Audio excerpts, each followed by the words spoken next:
आज का जो हमारा टॉपिक है वो है radial velocity and transverse velocity. हमने पिछले डेरिवेशन में ये बात की थी कि जब हमने relationship between angular velocity and linear velocity का कॉन्सेप्ट बताया था, तब हमने इसमें एक नया कॉन्सेप्ट ऐड किया था जिसको मैंने कहा था कि उसे हम नेक्स्ट कंसेप्ट में सीखेंगे। आज हम वही कंसेप्ट यहाँ सीखने जा रहे हैं जो कि है radial velocity and transverse velocity. तो आइए देखते हैं। मान लीजिए कोई एक फिक्स्ड लाइन है OX एक फिक्स्ड लाइन है, ठीक है। मान लीजिए पार्टिकल मूव कर रहा है इस कर्व पे at a time t, particle at a point P यहाँ पर है और ओरिजिन से उस पार्टिकल की जो दूरी है इसे हम कहेंगे r, ठीक है। ये रेडियस है, ये रेडियस वेक्टर है, ठीक है, जिसका मैग्नीट्यूड होगा r, ठीक। ये रेडियस वेक्टर है जिसका मैग्नीट्यूड होगा r, जिसे हम कहेंगे रेडियस, ठीक है। कुछ देर बाद वो पार्टिकल यहाँ पे आता है एट ए पॉइंट Q, तब उसकी यहाँ से उसकी जो डिस्टेंस हो जाएगी r vector plus delta r vector, ठीक है, ये हो जाएगी। अगर हमें इस पॉइंट P की वेलोसिटी निकालनी है जब एट ए टाइम t, जब ये पार्टिकल P पॉइंट पे था, तो वेलोसिटी क्या होगी? वेलोसिटी को हम किस तरह से डिनोट करेंगे? एक टेंजेंट ड्रॉ कर लें। अगर हम इस P पॉइंट पे एक टेंजेंट ड्रॉ कर लें,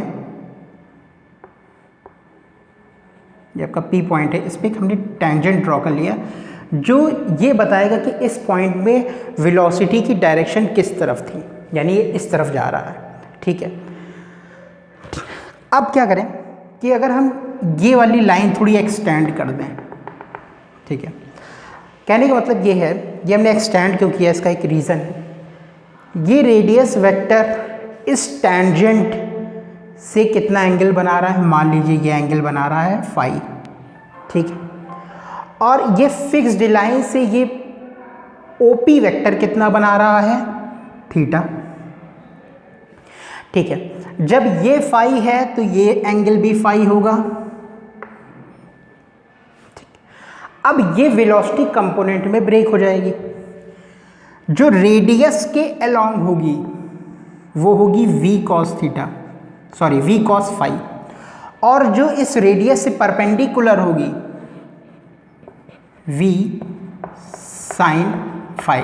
इस रेडियस से जो परपेंडिकुलर होगी, ये से OP से परपेंडिकुलर है, ये V sin फाई, इसे हम कहेंगे ट्रांसवर्स वेलोसिटी, ठीक है। तो हम यहाँ पे ये कहेंगे, कंक्लूड हमने ये किया कि V sin फाई जो हमारा वो है ट्रांसवर्स वेलोसिटी,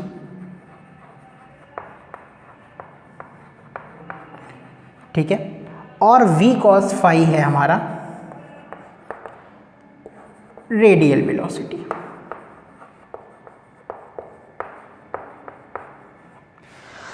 एक बात और, अगर आप देखो कि ये रेडियस जो है इंक्रीजिंग हो रहा है, इन द सेंस ये इंक्रीज कर रहा है, ठीक है।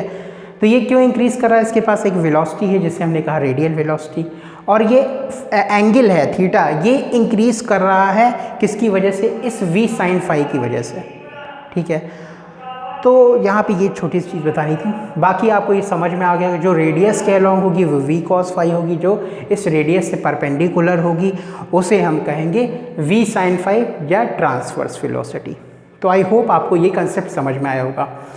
नेक्स्ट कंसेप्ट में हम इसके फॉर्मूले को देखेंगे कि ये रेडियल वेलोसिटी और ट्रांसवर्स वेलोसिटी का फॉर्मूला क्या होता है। तो आई होप आपको ये समझ में आया होगा। मिलते हैं अपने एक नेक्स्ट वीडियो में एक नए कंसेप्ट के साथ। Till then, good bye.